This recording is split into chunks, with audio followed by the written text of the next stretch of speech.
Hello student, welcome back to another video of St. Michael's Academy e-learning class. I am Sri Ram teaching you accountancy of class 11. My dear student, हम अपने class 11 के chapter number 2 जिसका नाम है basic accounting terms पढ़ रहे हैं। इस वीडियो सेशन में आज हम अपना इस चैप्टर को आगे बढ़ाएंगे और आज के इस सेशन में हम एक नया टर्म पढ़ेंगे जिसका नाम है एक्सपेंडिचर।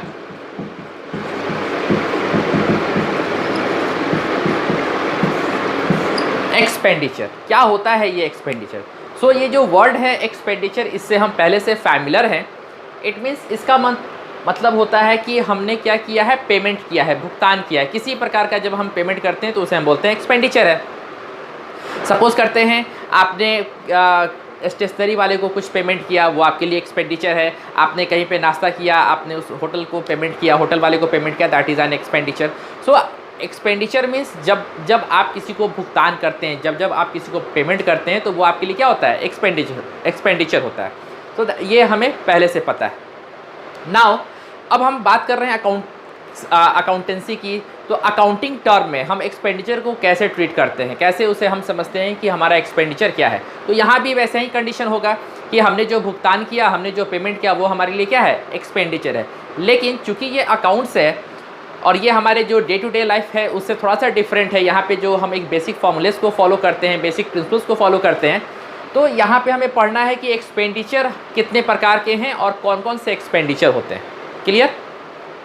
सो एक्सपेंडिचर को अगर हम बोले, it means that is outflow of cash. अगर इसकी मतलब अगर इसको हम बोलना चाहें कि एक्सपेंडिचर क्या है, it means outflow of cash from the business.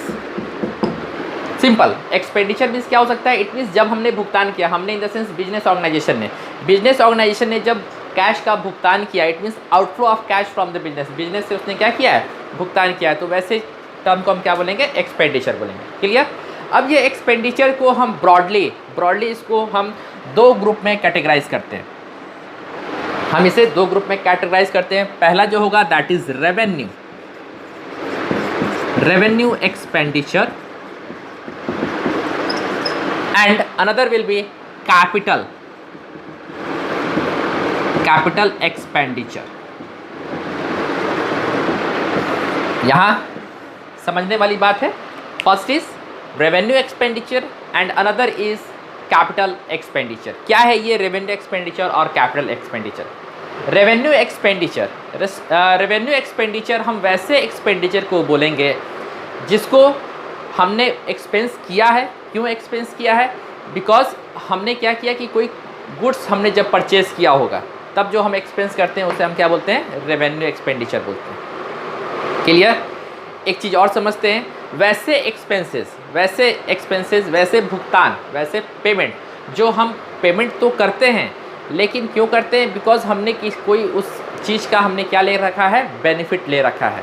क्या ले रखा है? बेनिफिट ले रखा है। वो भी बेनिफिट का टर्म क्या होगा, that is for a particular year. एक साल के लिए हमने फॉर एन अकाउंटिंग ईयर हमने उसका क्या ले रखा है, बेनिफिट ले रखा है। वैसे एक्सपेंडिचर को हम क्या बोलेंगे, रेवेन्यू एक्सपेंडिचर बोलेंगे। Clear? On the other hand हमारा जो अलग नेक्स्ट जो एक्सपेंडिचर है that is capital expenditure. Capital expenditure means वैसा एक्सपेंडिचर जो हम करते तो हैं इसी साल कर रहे हैं, बट उसके बेनिफिट्स को हम more than one accounting year में उसको हम बेनिफिट अवेल कर रहे हैं। वैसे एक्सपेंडिचर को हम बोलते हैं कैपिटल एक्सपेंडिचर। क्लियर?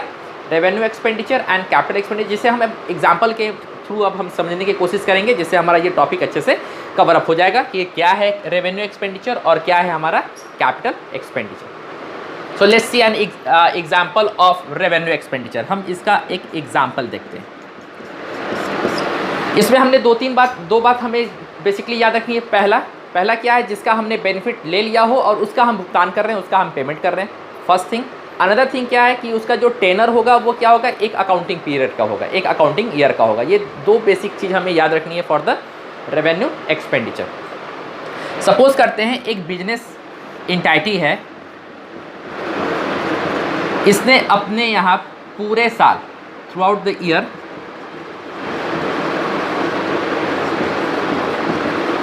पूरे साल स्टाफ को अपने यहाँ वर्क पे रखा है, मीन्स एम्प्लॉय लोग को अपने यहाँ एम्प्लॉयड कर रखा है।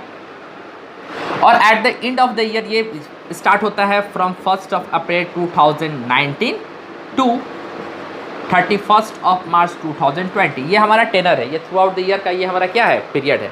सो बिजनेस ने क्या किया है, अपने स्टाफ को एम्प्लॉय को रखा है और इससे क्या लिया है, सर्विस लिया है। एक बिजनेस इंटाइटी है, एक बिजनेस है, उस बिजनेस ने अपने एम्प्लॉय से साल भर क्या लिया है, सर्विस लिया। इट मीन्स जो स्टाफ है उसके जो एम्प्लॉय हैं वो ऑर्गेनाइजेशन के लिए वर्क करते हैं, so that's why they are giving service to the organization. So ये पूरे साल भर फॉर कंप्लीट ईयर, पूरे एक साल के लिए क्या किया, स्टाफ को अपने यहाँ रिक्रूट किया, अपने यहाँ स्टाफ से काम करवाया। सो जो हमने पहला चीज़ बोला that is benefit already taken. Benefit क्या किया, ये ऑर्गेनाइजेशन ने स्टाफ का बेनिफिट ऑलरेडी ले रखा है। इट मीन्स स्टाफ का सर्विस ये ऑलरेडी अवेल कर रखा है। नाउ अब क्या है कि जो पीरियड है that is for 1 accounting period, 1 financial year. कितने वर्ष की बात है यहाँ पे, 1 accounting period, that is from 1 April 2019 to 31 March 2020। ये जो हमने एग्जाम्पल दिया।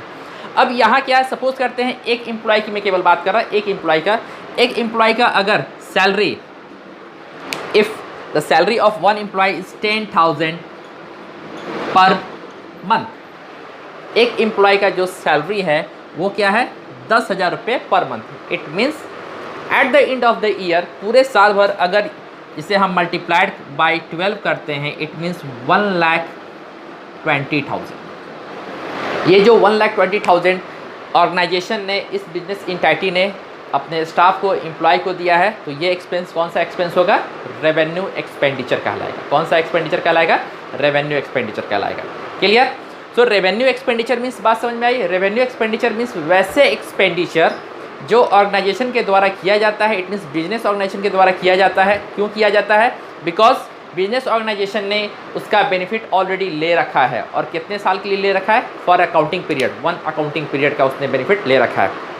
वैसे एक्सपेंडिचर को हम क्या बोलेंगे, रेवेन्यू एक्सपेंडिचर बोलेंगे। क्लियर।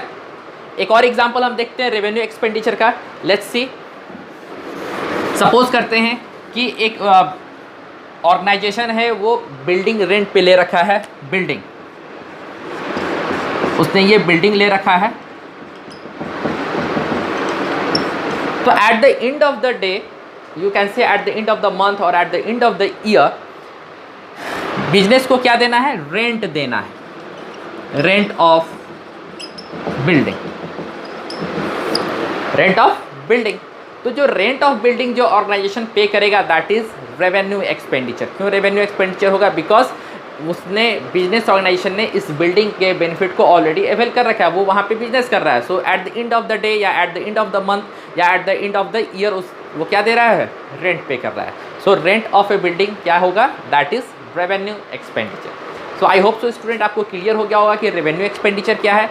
सो इन शॉर्ट हम बोल सकते हैं रेवेन्यू एक्सपेंडिचर वैसे एक्सपेंडिचर को बोलते हैं जो जिसका बेनिफिट हमने ले रखा हो और जिसका जो पीरियड है that is for 1 accounting period, जो 1 अकाउंटिंग पीरियड के अंतर्गत वो एक्सपायर हो जाता हो। यानी कि ये ऐसा नहीं है, सपोज करते हैं यहाँ रेंट की हमने एग्जांपल दिया, ये rent at the rate of 15,000 per month है, ये अग्रीमेंट है। तो 15,000 पर मंथ जो रेंट अग्रीमेंट है, so at the end of the year, पूरे साल भर का अगर इसे हम 12 से मल्टीप्लाई कर दें, इट मीन्स दैट इज 1,80,000। यानी कि पूरे साल भर का बिजनेस को क्या करना है, 1,80,000 रुपया एज अ रेंट पे करना है। तो ऐसा नहीं है कि वो 1,80,000 रुपया रेंट अगर पे कर दिया तो वो अब आने वाले 2-3 साल तक उस बिल्डिंग को फ्री में यूज़ करेगा। ये जो 1,80,000 कंपनी ने पे किया, बिजनेस ने पे किया, वो कितने साल के लिए किया है, only for 1 year. It means इसका जो टेनर है वो कब एक्सपायर हो जाता है, विद इन 1 ईयर, एक ही साल के अंदर वो उसको क्या किया है, इसके बेनिफिट को कंज्यूम कर रखा है। क्लियर। सो ये है हमारा रेवेन्यू एक्सपेंडिचर। डेफिनेशन में आगे लिखवाऊंगा, पहले ये समझ लेते हैं रेवेन्यू एक्सपेंडिचर, देन आफ्टर हमारा अगला टॉपिक होगा that is capital expenditure. Okay, so let's C capital expenditure क्या होता है, इसको भी एक एग्जांपल से हम समझेंगे। हमने कैपिटल एक्सपेंडिचर बोला वैसे एक्सपेंडिचर जो हम करते हैं, जो वैसा हमने पेमेंट किया दैट इज़ एक्सपेंडिचर। वैसा एक्सपेंडिचर जो हमने किया और उसका बेनिफिट एक साल यानी कि जिस अकाउंटिंग पीरियड में हमने किया उस साल तो है ही, उसके साथ साथ आने वाले कुछ वर्षों तक रहेगा। That is termed as capital expenditure. For example, एक बिजनेस ऑर्गेनाइजेशन ने क्या किया, बिल्डिंग परचेज किया।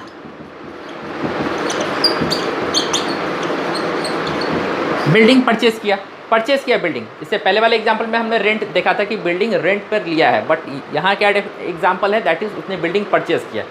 तो जब बिल्डिंग परचेज किया, इट मीन्स कैश का आउटफ्लो हुआ, बिजनेस ऑर्गेनाइजेशन ने पेमेंट किया सामने वाले पार्टी को, that is the outflow of cash from the business, it means ये एक्सपेंडिचर है। नाउ अब हम कैसे डिस्टिंगाइज करेंगे कि ये रेवेन्यू एक्सपेंडिचर होगा या कैपिटल एक्सपेंडिचर होगा।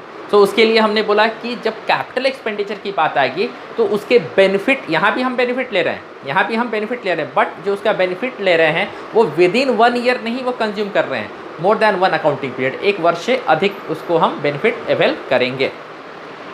बिल्डिंग हमने परचेज किया तो ऐसा नहीं है कि एट द एंड, सपोज करते हैं हमने बिल्डिंग परचेज किया, जो हमने बिजनेस स्टार्ट किया दैट इज़ 1 अप्रैल 2019, तो ऐसा नहीं होना होगा कि 31 मार्च 2020 को eight the end of the financial year, जिस दिन एक वर्ष समाप्त हो रहा है, फिनेंशियल ईयर समाप्त हो रहा है, उस दिन हम इस बिल्डिंग को बेच देंगे या ये बिल्डिंग ख़त्म हो जाएगा, फिर से हमें नया बिल्डिंग परचेज करना पड़ेगा, ऐसा कुछ नहीं होगा। So that is building purchase, जो हमने बिल्डिंग परचेज किया that is a capital expenditure. Why is it so? Because जो हमने बिल्डिंग परचेज किया इसका बेनिफिट हमारे ऑर्गेनाइजेशन को, हमारे बिजनेस को मोर देन 1 अकाउंटिंग पीरियड में मिलेगा, that is capital expenditure. Clear? Another example हम देख सकते हैं, ये हमने एक एग्जाम्पल दिया, अनदर एग्जाम्पल दे सकते हैं। बिल्डिंग परचेज की है, देन आफ्टर हम परचेज कर रहे हैं फर्नीचर हमने लिया, that is also a capital expenditure. Furniture भी हम जब परचेज करते हैं तो एक ही अकाउंटिंग पीरियड में उसे हम यूज़ नहीं करेंगे, मोर देन 1 अकाउंटिंग पीरियड में हम उसे यूज़ करेंगे, that is capital expenditure. Okay, अब क्या है, कैपिटल एक्सपेंडिचर को एक और टर्म से हम रिलेट कर सकते हैं, क्या कर सकते हैं, it means capital expenditure means such expenditure that is made for acquiring any assets. क्यों हम करते हैं? किसी एसेट्स को एक्वायर करने के लिए, किसी एसेट्स को परचेज करने के लिए करते हैं, that expenditure is known as capital expenditure. जैसे ये हमने बिल्डिंग परचेज किया, तो बिल्डिंग बिजनेस के लिए क्या हो जाएगा, एक असेट्स हो जाएगा। क्लियर? फर्नीचर जो उसने परचेज किया that is also an asset for the business.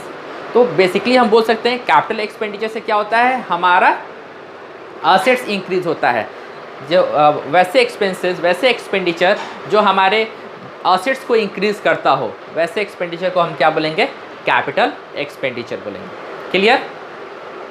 So now अब हम इसका डेफिनेशन देखते हैं, डेफिनेशन की रेवेन्यू एक्सपेंडिचर का क्या डेफिनेशन होगा और फिर हमारा कैपिटल एक्सपेंडिचर का क्या डेफिनेशन होगा। Okay, so let's see. Now we are having the definition of expenditure.